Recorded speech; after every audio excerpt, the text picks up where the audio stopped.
Assalamualaikum warahmatullahi wabarakatuh. Bismillahirrahmanirrahim. Muslimin muslimat, tuan-tuan yang dirahmati Allah sekalian. InsyaAllah saya pada petang ini akan berkongsi kuliah yang telah disampaikan oleh Fatah At-Tamimi kepada pengikutnya, insyaAllah. Jadi sebagaimana yang kita faham, sehingga hari ini khususnya dalam negara Malaysia yang tercinta ini, kita sangat menantikan pemimpin alternatif yang akan mengubah suasana dan keadaan Malaysia. Kita sedang menanti perubahan-perubahan besar yang boleh memajukan Malaysia ini, mengamankan Malaysia ini, yang akan memberi kegembiraan kepada rakyat Malaysia. Ramai di antara kita sudah jemu, sudah muak dengan keadaan yang ada pada hari ini. Semua ini sebenarnya ada kaitan dengan kehendak Allah Subhanahu Wa Taala. Satu proses yang perlu diberikan kepada kita rakyat Malaysia, sama ada kepada yang beragama Islam maupun yang bukan beragama Islam. Keadaan politik negara semakin kacau bilau. Keadaan kehidupan rakyat semakin susah pada lahiriahnya. Masalah-masalah dosa kemaksiatan bermaharajalela di mana-mana. Tokoh-tokoh agama kurang untuk tampil ke hadapan dengan penuh hikmah, penuh berani untuk membantu kerajaan menyelesaikan masalah. Dan saya kira 1001 masalah telah pun berlaku dalam negara kita ini. Jadi tidak ada pemimpin yang benar-benar berwibawa yang mampu menyelesaikan masalah. Saya rasa dalam hal ini ramai di antara rakyat Malaysia yang bersetuju dengan saya. Baiklah, saya akan membacakan satu sajak, walaupun ianya berbentuk sajak, tetapi ia adalah mutiara kata. Kerana datangnya daripada wali, maka setiap kata-katanya adalah sangat memberi faedah, sangat memberi manfaat kepada kita. Cakap-cakap wali, nasihat wali, buah fikirannya, mindanya, sajaknya, semuanya insya-Allah boleh masuk ke dalam hati kita dengan izin dan rahmat Allah Subhanahu Wa Taala, dan mampu insya-Allah mengubah perihal kehidupan kita. Bismillahirrahmanirrahim. Alangkah sayunya hatiku. Hati siapa ni? Hati putra Bani Tamim. Melihatkan bangsaku, kasih sayangnya telah musnah. Sejak sekian tahun sudah lama berlalu, kasih sayang ukhuwah sesama umat Islam sebenarnya memang telah musnah. Perpaduan mereka sudah punah. Politik telah pecah belahkan umat. Bahkan sejak dulu lagi berlaku di kalangan keluarga dan sanak saudara, tidak bertegur sapa. Ada orang yang cuba menautkan semula kasih sayang yang sudah hilang. Cuba mempersatukan semula perpaduan yang telah renggang. Rupa-rupanya caranya itu bertambah renggang. Jauh api dari panggang. Kasih sayang semakin gersang. Tukang usaha yang nak menyelesaikan masalah konon-kononnya, wibawanya tidak ada. Caranya tak kena. Kerana itu hasilnya masih terlalu jauh daripada yang diharapkan. Mereka ingin bersatu. Niatnya ada. Tetapi membawa orang kepada fahaman politiknya. Mana orang mahu. Lebih-lebih lagi sekarang ini. Tahun 2022. Ramai rakyat Malaysia sudah mula membenci politik. Tidak suka ahli politik. Fobia dengan politik. Kerana politik pada hari ini tidak jujur. Politik Islam membawa kasih sayang. Tetapi politik hari ini macam-macam natijah yang buruk yang berlaku. Ada usaha konon-kononnya untuk membaiki keadaan. Malangnya hanya menggunakan akal semata-mata. Tuhan tidak dibawa bersama. Yakni peranan Tuhan tidak diketahui dan difahami. Tuhan tidak diambil kira. Kira diri dia, kira akal dia. Kira logik semata-mata. Seolah-olah Tuhan, yakni Allah lah. Seolah-olah Allah tidak ada peranan dalam kehidupan ini. Padahal anak kunci kasih sayang dan perpaduan adalah cintakan Tuhan. Bila kita cinta dengan Tuhan, yakni kita akan ikut segala syariat dan perintahnya. Maka di antara perintahnya adalah untuk berkasih sayang, bersilaturahim dan bersatu. Sebab itu dikatakan cintakan Tuhan, berlakulah kasih sayang sesama manusia. Malangnya manusia hari ini seolah-olah tidak yakin. Bila dikatakan cintakan Tuhan, akan berlaku kasih sayang, mereka bela. Tak boleh terima. Lalu dibuat usaha-usaha yang lain. Seolah-olah kasih sayang, bersilaturahim, bertolak ansur, bersatu padu itu tidak ada campur tangan Tuhan.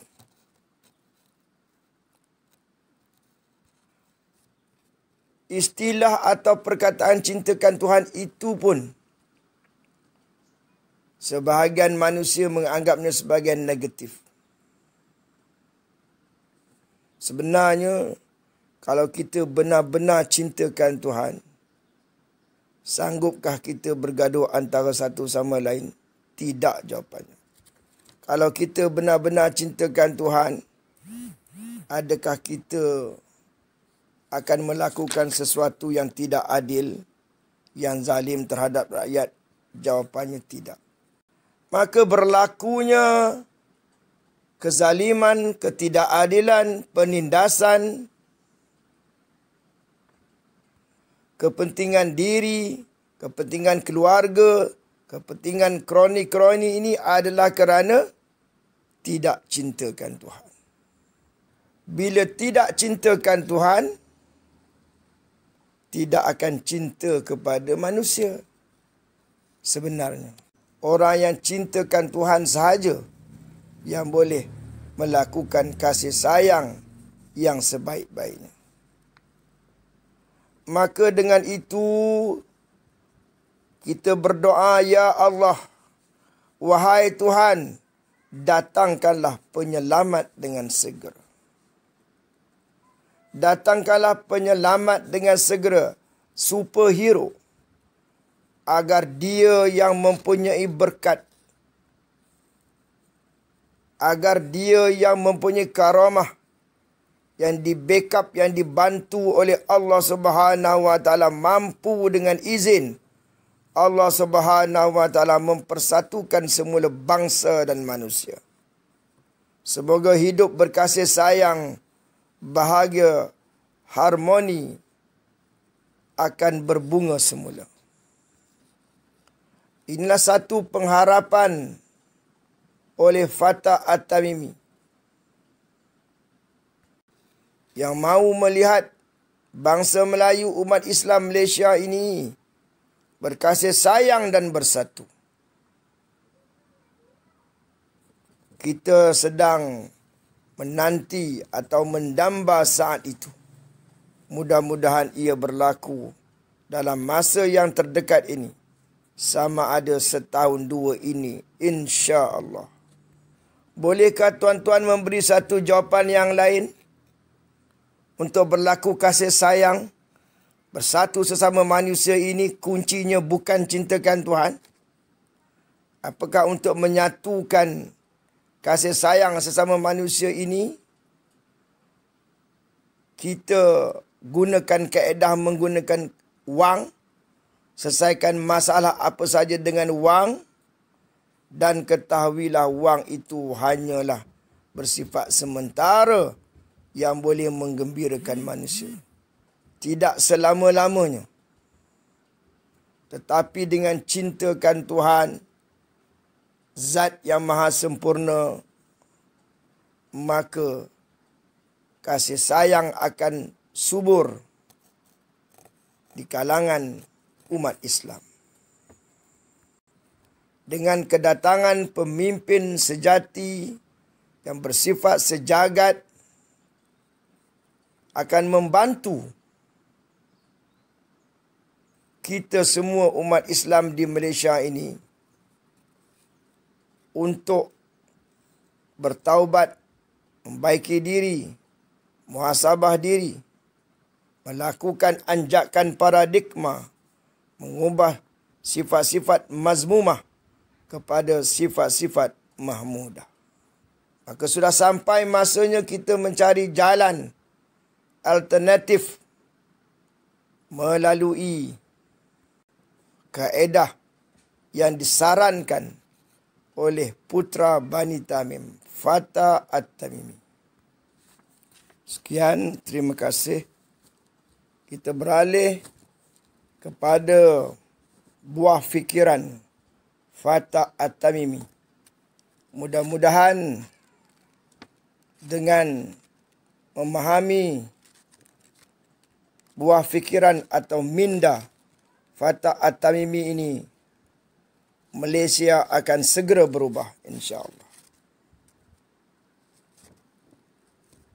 Tajuk yang kedua adalah di sebalik membantras ajaran sesat. Ada golongan di Malaysia ini gairah sangat membantras ajaran sesat. Ada yang tidak sesat, disesatkan kerana hasad dengki. Ini rakyat perlu tahu, perlu sedar dan perlu faham. Kalau ada ilmu yang tepat, maka kita akan ketahui bahawa ada yang tidak sesat. Kumpulan yang tidak sesat disesatkan dalam negara kita. Bahkan yang benar-benar sesat, yang benar-benar sekular, tidak diambil tindakan yang sepatutnya, yang sewajarnya. Kerana itu kita katakan mereka membantras ajaran sesat itu bukan ikhlas lillahi ta'ala. Mereka hanya mahu hancurkan golongan yang mereka tidak suka, golongan yang mereka hasad dengki. Kerana apa? Kerana golongan tersebut mendapat tempat di hati masyarakat. Dicari-carilah kesalahan mereka sejak dulu lagi. Sejak puluhan tahun. Walaupun sebesar habuk, lalu diisytiharkan sesat. Untuk makluman semua, membantras ajaran sesat semata-mata, Islam tidak akan berdaulat. Mereka yang menentang ajaran sesat, yakni yang ada kuasa agama, sepatutnya kenalah buat. Buat apa tuan-tuan? Berilah ilmu yang tepat. tunjuklah jalan dan suri teladan, contoh dalam kehidupan secara sungguh-sungguh.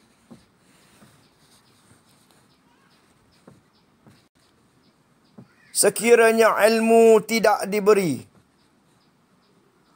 suri teladan tidak ada, maka rakyat akan persoalkan. Yang penting bagi ilmuwan agamawan, alim ulama, perlu tunjuk jalan dan suri tauladan untuk ikutan. Contoh ilmu yang menyeluruh, ilmu yang praktikal. Sama ada di bidang kemajuan ibadah, akhlak yang mulia, kenalah tunjukkan dan praktikkan.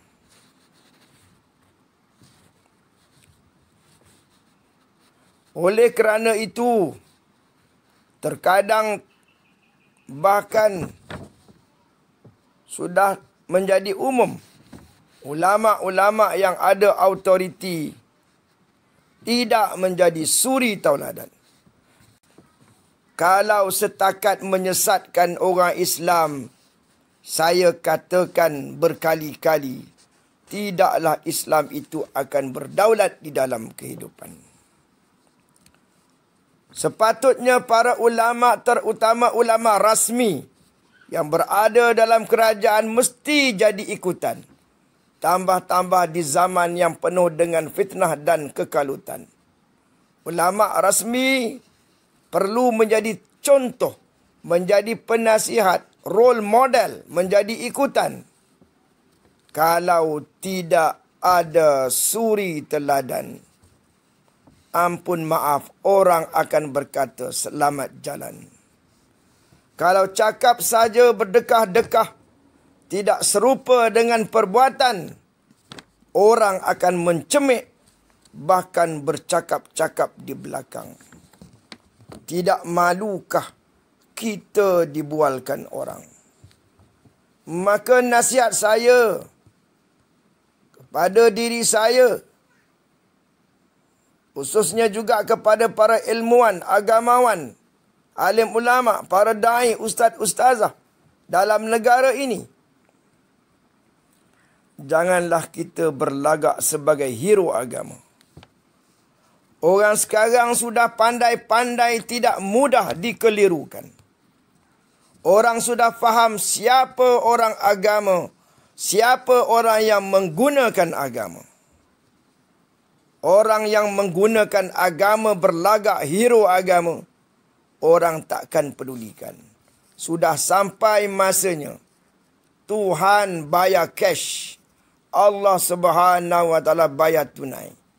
Yang salah akan dipertontonkan. Yang benar tetap benar, yang salah tetap salah.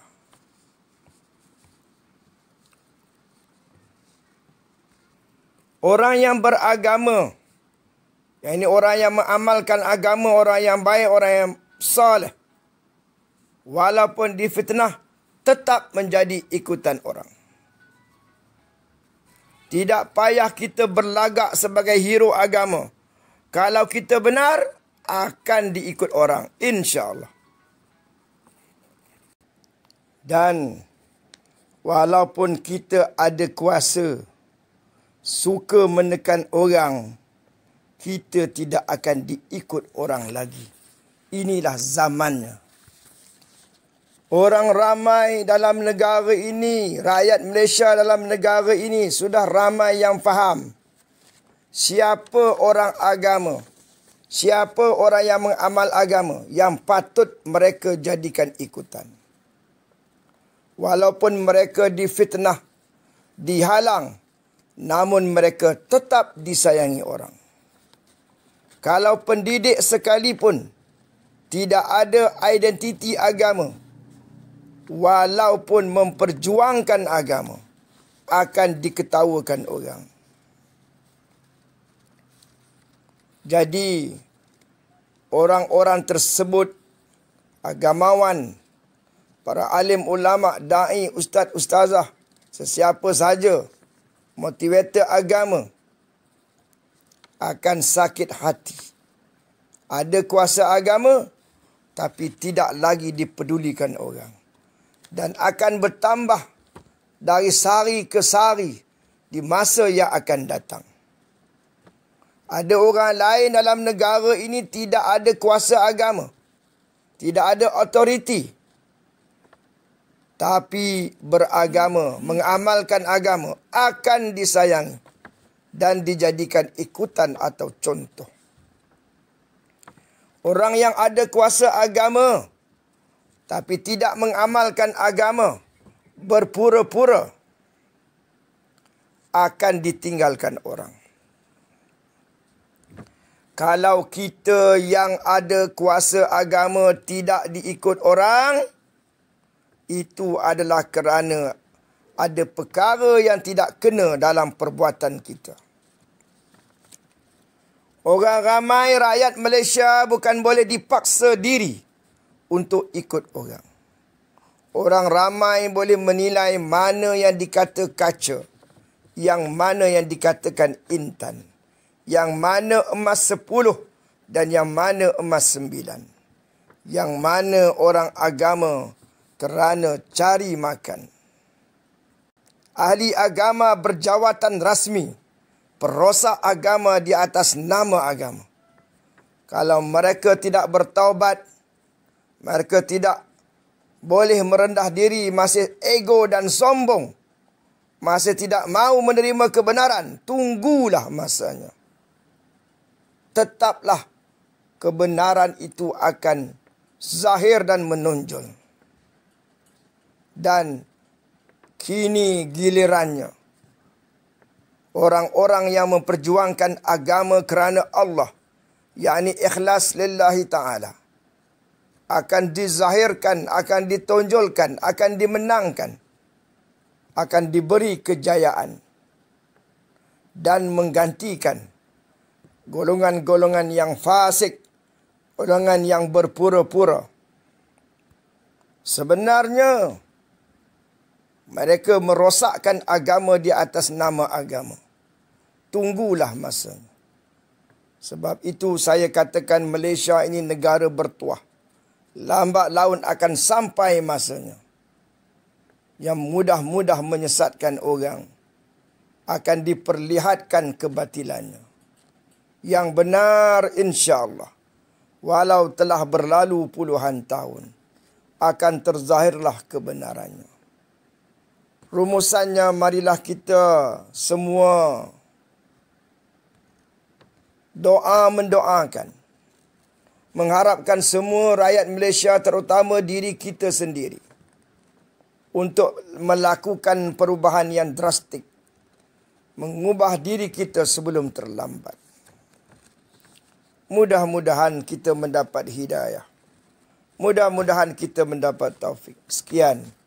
Assalamualaikum warahmatullahi wabarakatuh.